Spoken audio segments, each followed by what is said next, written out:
Instituti për Mjekësinë Ligjore, siç e dini, është një institucion qendror i vetmi në Republikën e Kosovës, i cili edhe pse gjendet në ombrellën e Ministrisë së Drejtësisë, i përgjigjet realisht organeve të drejtësisë, gjykatave dhe prokurorive, dhe çdo aktivitet që ne zhvillojmë bazohet në një autorizim apo siç e quajmë urdhëresë e cila lëshohet nga organet e drejtësisë.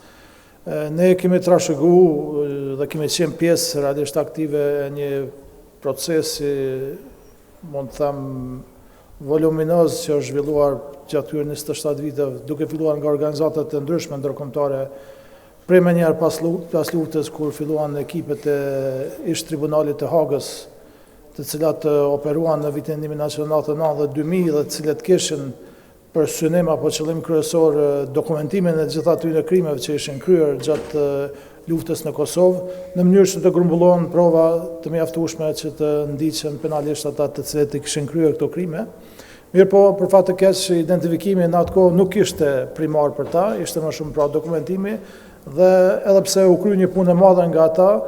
identifikimi u bë me metoda tradicionale, domethënë pa ADN, me qenë se edhe ADN-ja në atë kohë nuk ishte ende duke u zbatuar në Kosovë. Megjithatë, rreth 2000 identifikime që u bën në atë kohë ishin pra tradicionale në bazë të pamjes vizuale të viktimave apo kufomave, bazë veshmbathjeve apo gjësave personale. Kjo u pasua pastaj nga UNMIKO për vitit 2003 realisht kur u themelua zyra për persona zhdukur dhe forenzik, dhe në të njëjtën kohë arrit një marrëveshje me Komisionin Ndërkombëtar për Persona Zhdukun për fillimin e zbatimit të metodës së ADN-s si metodë shkencore e cila do të përdorë dhe do të ndihmonte në identifikimin e personave të zhdukur. Po ajo çka kemi pas viteve të fundit si aktivitet të cilën e kemi zhvilluar lidhet kryesisht me rrjedhjen e lumit Lepenc.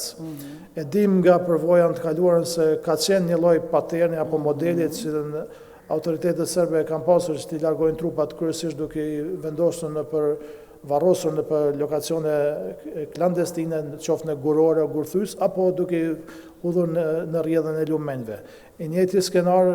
ka ndodhur edhe në këtë region, duke u hudhur trupat në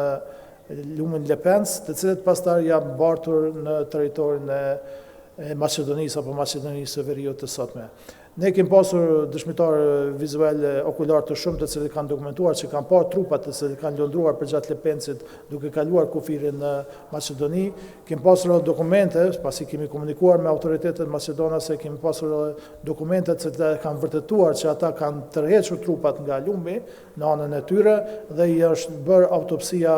dhe këtyre trupave pa identifikuar. Kemi dëshmi që deri në 7 trupa së paku ju është kryer autopsia, të cilat janë tërhequr pa identifikuar nga lumi. Kjo ka qenë dëshmi e mjaftueshme për neve që t'ju adresojmë autoritetet maqedonase dhe të kërkojmë të dimë vendodhjen e këtyre trupave. Për fat të keq gjithë këtyre vite për kundër përpjekjeve edhe të partnerëve ndërkombëtar, mirë po edhe tonat, sidomos tash kohëve të fundit, vitin e kaluar së fundi kemi pasur një vizitë në Institutin Mjekësisë Ligjore në Maqedoni që të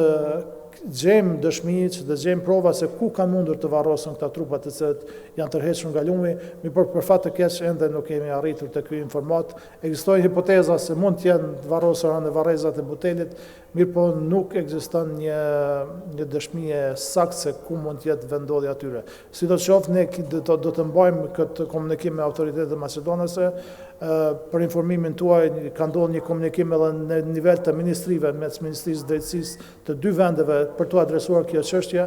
mirë po ende nuk kemi rezultate konkrete dhe jemi në pritje që kjo çështje të adresohet e që lidhet konkretisht me këtë region ku jemi ne sot.